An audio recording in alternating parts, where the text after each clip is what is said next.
analogia da diferença de pontos de vista entre os clássicos e os seus seguidores e os keynesianos e os seus seguidores. Vamos ver se a analogia é útil. Há muito tempo que eu procuro uma analogia pedagógica ou didática para apresentar aos alunos. Nós podemos supor, vamos supor aqui um problema de navegação marítima, para entenderem a diferença. Se não entenderem, não tem importância, vocês vão pelo menos entender um pouco de navegação. Eu espero que vocês entendam.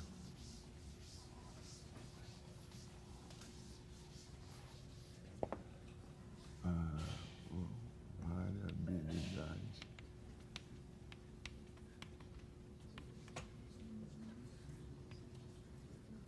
Monetária e variabilidade real. Vamos supor que aqui está o Brasil, aqui está Santos, aqui está a África, e aqui está a Europa. E você quer navegar de Santos até Lisboa.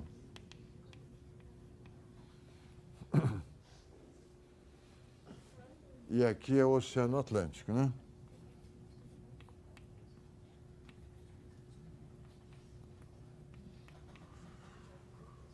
Para o Keynes e seus sucessores, a água, vamos dizer, são as variáveis nominais. Você navega sobre o mar. O mar é a variável nominal. Nós trabalhamos em reais, quer dizer, em cruzeiros. Eu prefiro usar a palavra cruzeiro para não confundir com a ideia de real. Nós fazemos negócios, ficamos ricos ou pobres, fazendo transações em cruzeiros. Eu contrato a mão de obra em cruzeiro, vendo meus produtos em cruzeiro. Eu posso estar atento a quantos cruzeiros, quanto vale cada um dos cruzeiros. Eu devo estar atento ao valor real deles. Mas o negócio é feito em cruzeiros. O contrato é em cruzeiros. Eu alugo o apartamento por 2.000 cruzeiros por mês. Na época que eu fiz o contrato, eu tinha uma expectativa de inflação, eu sabia quanto era o aluguel dos outros apartamentos, mas eu fechei em cruzeiros e em cruzeiros está fechado. Esse é o mar onde nós navegamos. É um mar expresso em cruzeiros. Eu quero ir de Santos para Lisboa, contrário do trajeto do Pedro Álvares Cabral. Eu sei exatamente a latitude e a longitude de Lisboa e sei exatamente a latitude e a longitude de Santos. Para ficar o exemplo mais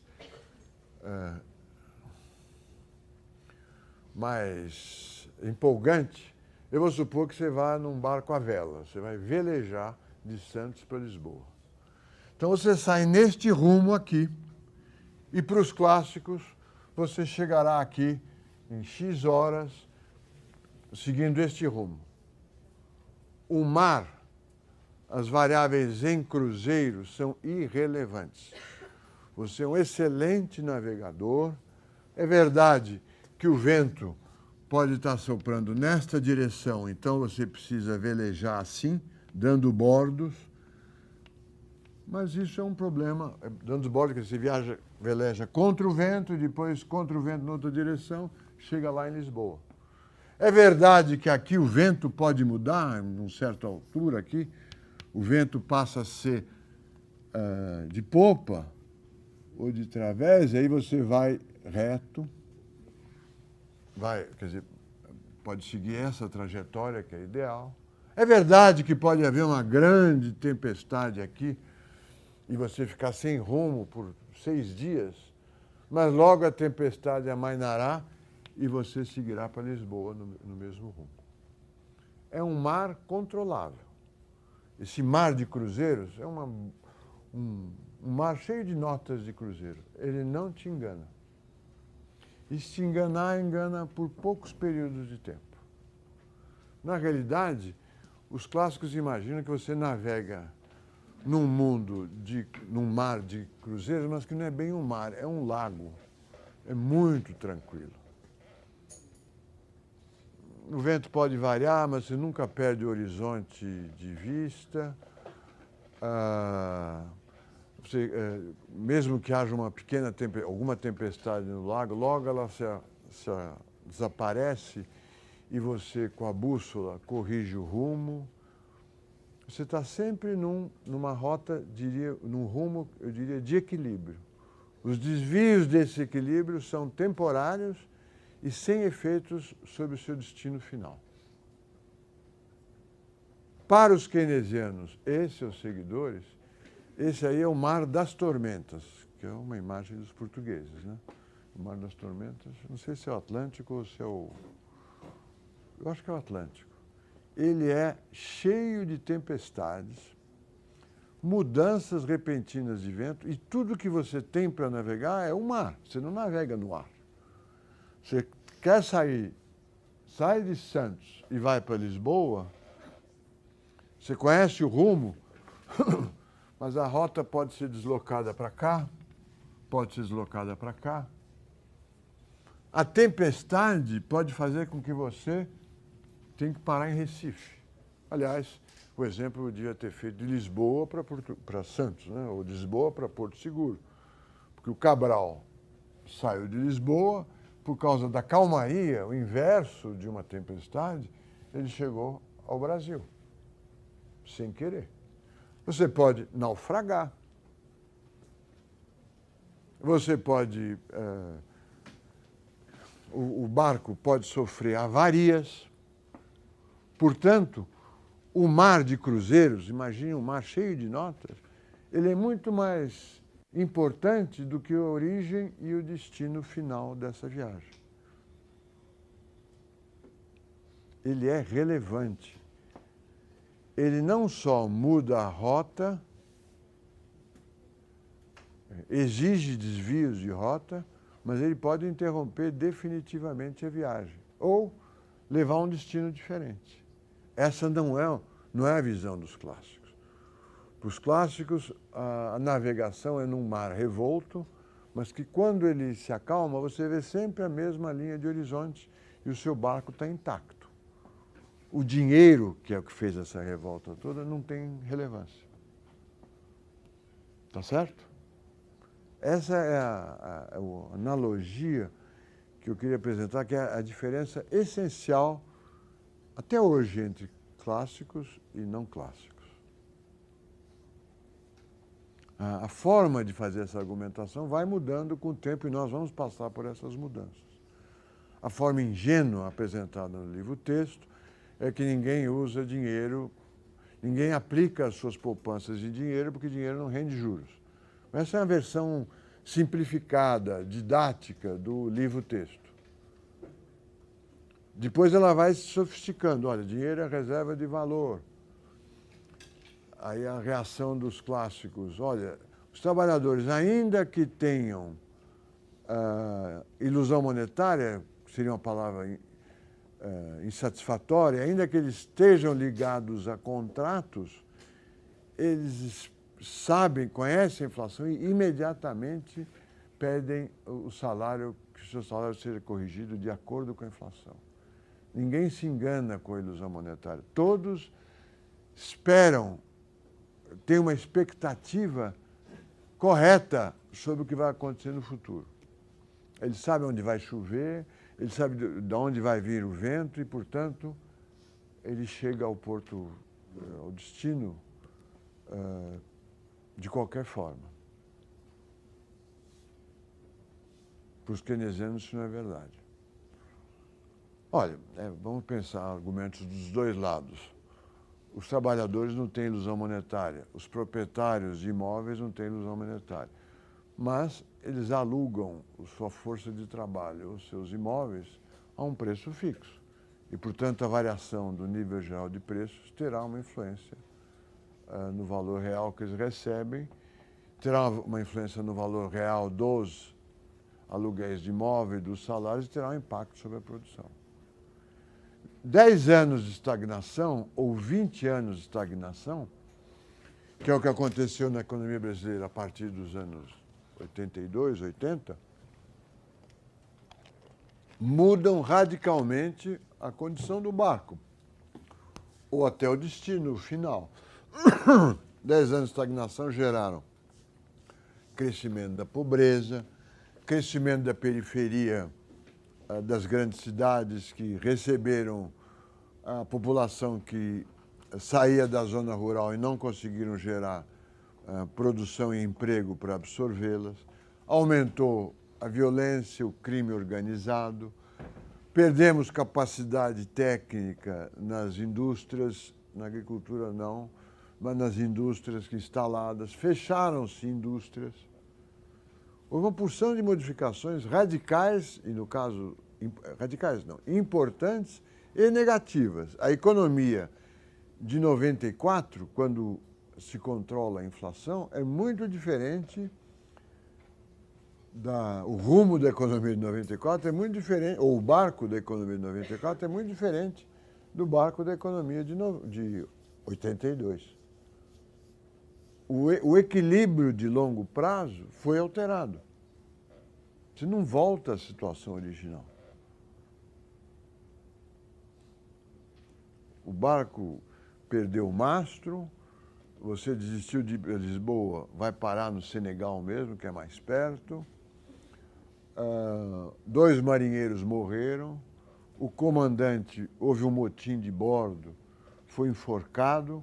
Agora quem comanda é um sujeito que pretende ser pirata e está indo para a Somália. É uma outra história. Não é a visão mecânica dos clássicos, você volta à situação original. Certo?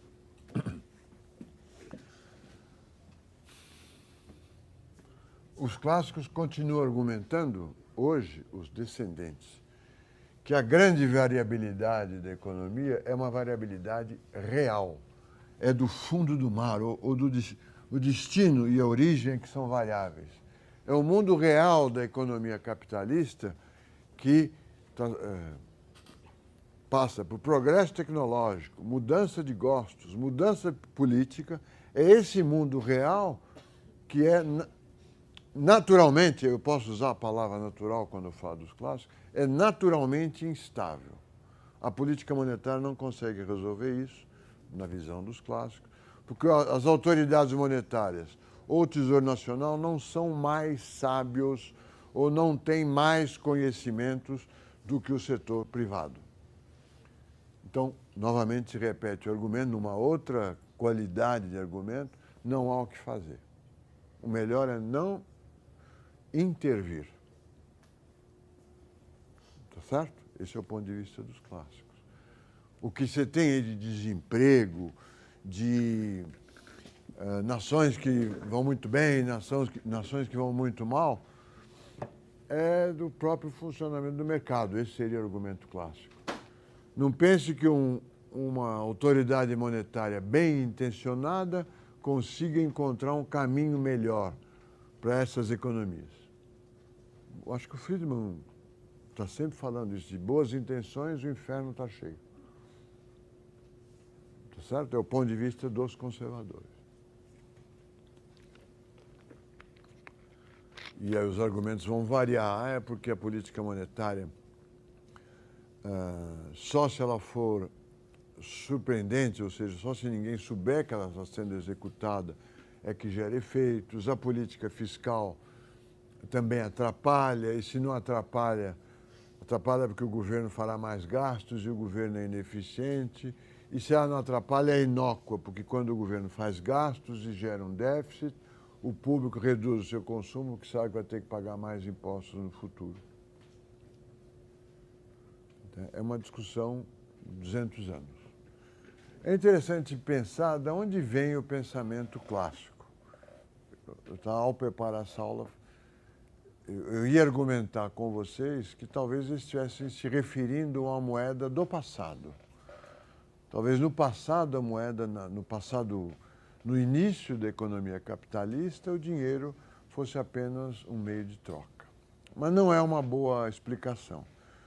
Porque no início da economia capitalista, o dinheiro era o ouro. Era uma mercadoria como outra qualquer. E basicamente utilizado para as trocas internacionais. As empresas eram menos especializadas, então a fazenda brasileira ela produzia para fora a cana-de-açúcar, o açúcar, e o resto era tudo produzido internamente. A agricultura do arroz, do feijão, do milho, da mandioca era para alimentar os escravos que não recebiam salários, não tinha moeda. Era só na troca internacional. A origem do dinheiro também é nas trocas internacionais. Quando ele começa a aparecer, ele é mais importante no comércio internacional do que na economia doméstica. Então, essa não seria uma boa explicação. Talvez a razão dessa diferença seja o propósito permanente dos clássicos em justificar como natural e bem-vindo o funcionamento da economia capitalista. Ela funciona bem, não há nada o que fazer. Talvez seja decorrente da visão libertária dos clássicos, a favor do individualismo, da autonomia do cidadão, do consumidor, e, portanto, o governo é só um empecilho, um chato que vem atrapalhar a realização dos meus desejos, da minha criatividade e dos meus planos de vida. Essa diferença também pode ser mostrada numa discussão viva até hoje, que é a discussão do imposto inflacionário. Vocês já ouviram falar nisso.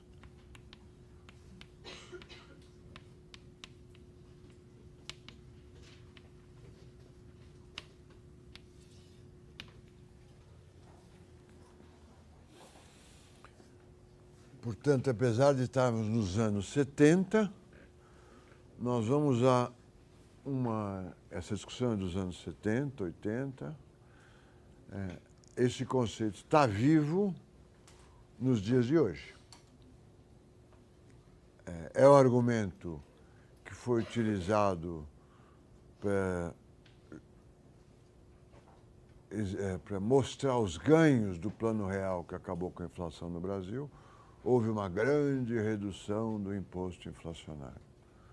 É o argumento contra a inflação, porque a inflação gera esse imposto inflacionário, e o imposto inflacionário seria regressivo. Os pobres pagam mais do que os ricos quando há uma inflação.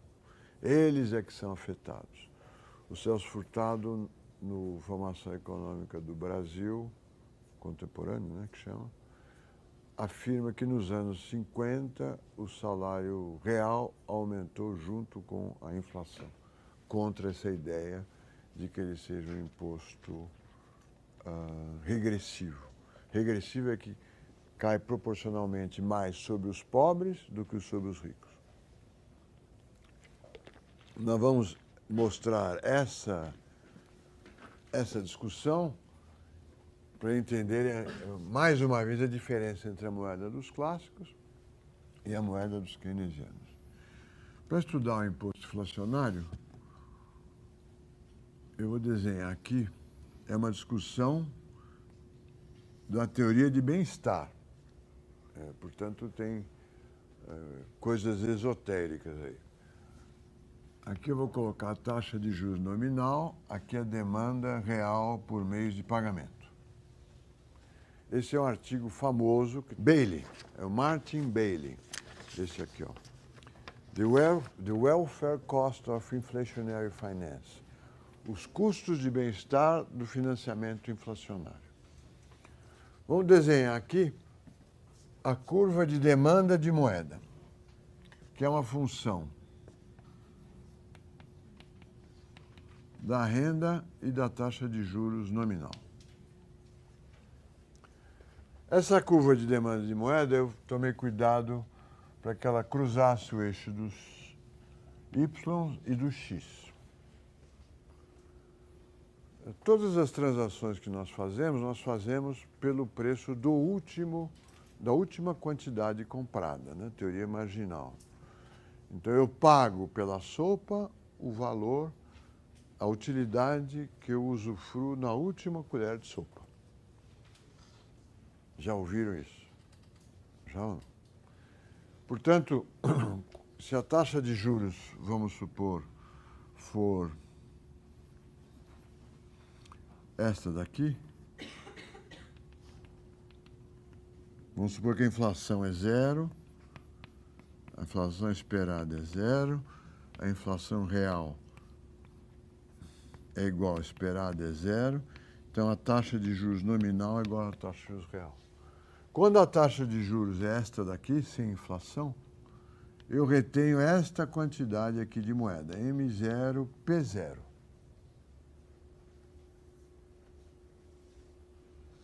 E usufruo, ganho uma utilidade total. Suponha que essa curva aqui seja a curva de utilidade marginal. Nós podemos derivar a curva de demanda ou pela teoria das preferências e através de curvas de indiferença ou através da teoria da utilidade marginal. Viram isso em micro 1? Eu vou facilitar as coisas dizendo que eu derivei essa curva de demanda a partir da teoria da utilidade marginal. Portanto, toda a área que está aqui embaixo desta curva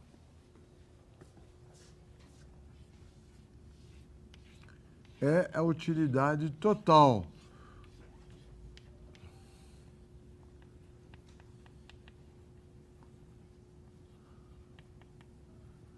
Que os consumidores ou os portadores de moeda usufruem. Eles não usufruem tudo isso porque tem uma taxa de juros real, eles não chegam até aqui embaixo. A utilidade total que eles usufruem, eu vou pôr letras aqui, A, é o triângulo A, B, C. O custo de produzir moeda, o custo marginal de produção de moeda, quanto que é? Numa economia de fiat money, ou seja, numa economia de dinheiro fiduciário. Quanto custa produzir papel moeda? Quanto custa imprimir essa nota aqui de R$20, um papel especial que não pode ser falsificado, com uma tarja metálica aqui, um desenho sofisticado aqui na frente e aqui um mico-leão dourado. Quanto custa?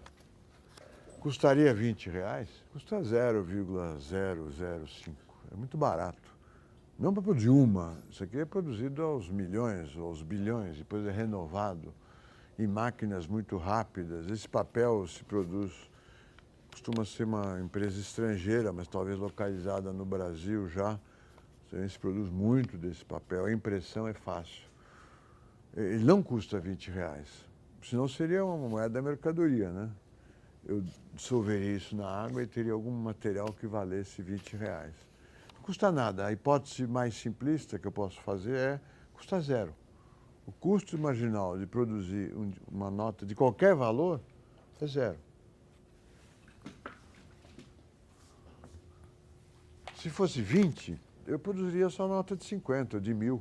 Ficaria mais barato, não é? Não custa nada, é praticamente nulo. O faturamento da casa de moeda, da moeda é impressionante, porque ela produz dinheiro para um país de mais ou menos 200 milhões de habitantes. Mas por moeda, por papelzinho impresso, nós podemos supor que é zero. Tá certo? Então, primeiro nós já temos aqui um problema. Se o custo marginal é zero, as pessoas deveriam reter toda essa quantidade de moeda aqui, onde o custo marginal é igual ao preço. Esse aqui é o ponto de ótimo.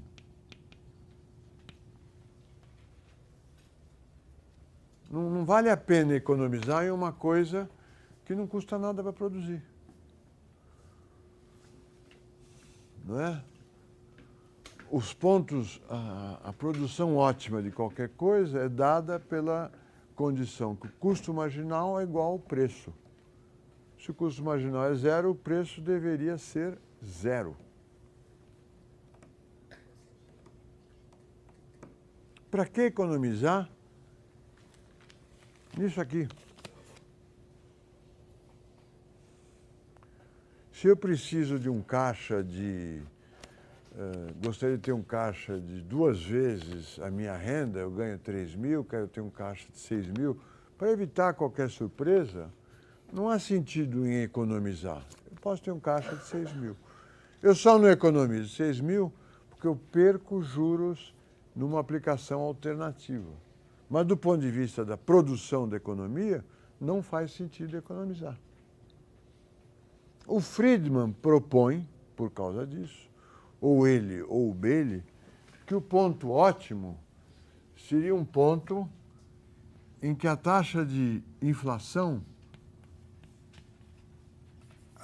fosse, uma deflação, fosse igual a menos R.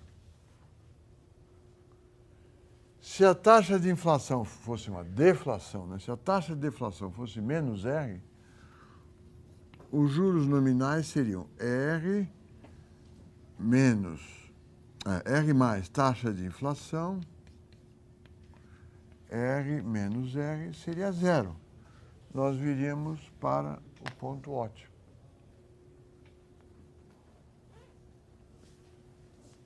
E a melhor coisa seria ter uma deflação de igual à taxa de retorno média da economia ou dos ativos alternativos igual a R.